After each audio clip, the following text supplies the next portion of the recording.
Everything is okay. By Fluorescent Bee.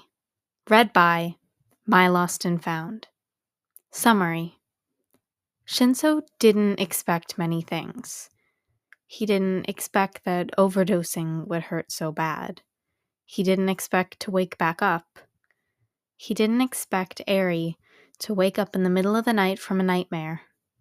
But maybe, in the future, he would be thankful for all those things he had not expected. Shinso woke up. He was in his bedroom. It was 6 a.m., still before anyone was going to be awake. An insurmountable pain ripped through his stomach, and he kneeled over, gripping onto his torso, trying not to cry. Why was he awake and not dead? And why did it hurt so fucking bad? He felt as if he was going to puke. Maybe because he was. Knowing he wouldn't be able to make it anywhere near the bathroom, he stumbled out of his bed and over to his tiny trash can, gripping it tightly with both hands as he began to vomit. He knew it wouldn't matter to him, since he would be dead. But he wanted to leave behind the least mess possible for Dad and Papa. The acid stung his throat as he couldn't stop puking, to the point of him heaving up nothing but bile. Despite having nothing left to puke up, his stomach still felt like it was filled with angry rats trying to claw and bite their way out. He was starting to question his decision to take that many pills. Not that he was questioning the decision to kill himself, but rather he was thinking that maybe he should have gone with a quicker method. One that may hurt more, but would only last a few seconds, rather than this agonizing time of waking up after he had blacked out. A knock came from his door, and he froze. "Hito, I had a nightmare," a weepy voice said from the other side. Arie. He couldn't just ignore her or pretend he was asleep when he knew his sister was out there crying. He quickly shoved the trash can under the desk, hiding it, and brushed the empty pill bottle under a pile of laundry. He tried his best to look normal, like he hadn't just taken an entire bottle of Prozac, but he couldn't help but stumble as he made his way over to the door. As soon as the door was opened, Shinso bent down to the ground, doing his best to ignore the wave of lightheadedness and nausea that came with it. His arms were held wide as Arie immediately ran into him, burying her face in his chest. It was him. He was here, and he took me back. But he didn't just take me. He took you too, Arie cried out, stumbling over her words. You were there too, but he killed you, and I was all alone again, and it was so scary. Shinso didn't say anything, and instead just wrapped his arms tighter around the little girl. You won't die, right? It was just a nightmare, right? She continued asking, still sniffling and crying into his chest. I won't die, Arie. I won't die, he whispered back. Why are you shaking so much? Shinso hadn't even noticed until Arie said something. He couldn't seem to stop it, and it wasn't even the anxious type of shaking. Was he gonna die? He couldn't let himself die in front of Arie. Arie's words repeated in his head. Could he really leave her like this? Was he really gonna do this to her? Arie, he whispered, can you be a big girl and do something for me? Arie pulled away from her brother's chest, the sniffling slowly subsiding as she nodded along with Shinso. I need you to go and wake up Dad or Papa and send them in here. Tell them that it's an emergency and that your big brother needs help. Can you do that? Yeah, 'cause I'm a big girl, she responded. You are a big girl, Shinso said. His voice was even quieter than the previous time. giving her hair a tiny ruffle and sending her off to their parents' bedroom. 3 minutes later, Aizawa rushed into his bedroom with Yamada just behind him, holding Arie. "What happened, Hitoshi?" Aizawa asked frantically. "Take Arie to the other room," was all Shinso said in response, until Yamada left with his sister. As soon as it was just Aizawa and Shinso, he kept speaking. I think I'm overdosing," Shinso said, his voice cracking in the middle of the sentence. "How much did you take, of what, and when?" Aizawa asked, not missing a single beat. He was already picking Shinso up and carrying him to the car before Shinso had a chance to respond.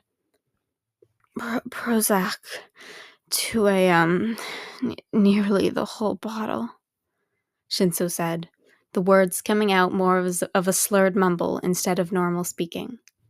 Shinso couldn't see Aizawa's face as he was being carried. His head was tucked into the crook of Aizawa's neck. But he knew, if he did, he would probably see tears running down Aizawa's cheeks. Aizawa gently placed Shinso into the passenger seat of the car and rushed around to the driver's seat. "He's probably broken a minimum of 5 traffic laws," Shinso thought to himself as he watched how Aizawa was driving. At the ER, Shinso was immediately put into a bed, and the nurses began asking questions, one similar to what Aizawa asked. There wasn't much the doctors or nurses could do for Prozac overdose, especially considering it had already been over 4 hours, and Shinso had already puked the contents of his stomach. Instead, all they were able to do was have him drink charcoal and treat each of his symptoms. After handing him the charcoal drink, the nurses left, and it was just him and Aizawa again. Looking down at the charcoal with the stain, Shinso made no move to drink it. "Hitoshi, you need to drink that, okay?" Aizawa instructed. "And I'm gonna call Hizashi." Nodding, Shinso swallowed as much of the charcoal as he could in one giant gulp, gagging when it entered his mouth. He could hear Aizawa talking quietly into the phone across the room, but he couldn't distinguish what was being said from the other side. "We're at the ER. He overdosed. Yes, he'll be okay. These next few hours will be hellish, though." Aizawa turned towards Shinso, pulling the phone away from his face, and began saying, "Are you okay if Arie comes here, or would you rather us find a babysitter?" "I don't want her to be badly influenced," Shinso responded hesitantly. "She won't. She doesn't know what happened at all yet, and we can just tell her you got sick. I don't want her to be here if it'll make things worse for you if you don't want to see her." I want to see her," Shinso whispered back. Nodding, Aizawa returned to the phone call just as Shinso felt his eyelids begin to be pulled shut. When Shinso awoke, it was by a small, yelling voice. Opening his eyes, he saw Yamada walking through the doorway, holding Arie in his arms. "Toshi!" she yelled, or at least yelled in comparison to her usual volume of voice. Yamada set her on the floor and bent down, kissing Shinso's forehead and whispering, "We're glad you're okay." Feeling his hand being moved, he looked down to see Arie was grabbing his hand off the bed and holding it, obviously not planning on letting go anytime soon. "Can I sit up here with you? Can I sit up here with you?" she asked, to which Shinso nodded. He tried sitting up more to pick her up onto the abnormally tall cot, or whatever it was called, but he was pushed back down by Aizawa. Arie instead lifted onto the bed by Hizashi. She laid on Shinso's chest, her face resting on his shoulder. Placing a hand on her back, Shinso began rubbing back and forth, trying to get her to get more sleep since she had been woken up so early by a nightmare. "Was I a big girl?" she asked. "A very big girl, and you did a really good job," Shinso responded. "You saved your big brother's life, Arie. You're a little hero."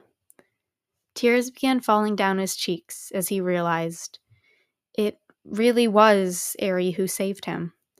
He would have never made it to his dad's bedroom on his own, and even more so, without Arie there, had she not come and talked to him, he wouldn't have even tried to do so. 3 months had passed since Shinso's attempt, and he had just completed his outpatient treatment. It was a Friday evening, close to 5 p.m., and Shinso sat in the back seat of the car next to Arie. She was still ecstatic about riding in the car because just the previous week she had gotten to switch from the car seat with a back to just a plain booster seat. When they came to a stop, fully parked, Shinso stepped out of the car. He had been expecting for them to be back home, or maybe the pho restaurant near his home that they went to when no one felt like cooking, since he hadn't been paying much attention to their surroundings as they drove. Instead, Shinso looked around and found that they were parked in front of his favorite restaurant. "Surprise!" Arie yelled, hopping out of the car just behind Shinso. "We thought that you could use a little celebration now that your outpatient is done," Yamada explained. "We're really proud of you, kid." "We're really proud of you, kid," Aizawa said, pulling Shinso into a hug. As soon as Aizawa let go, Arie grabbed Shinso's hand, dragging him through the front door of the restaurant. Maybe everything will be okay.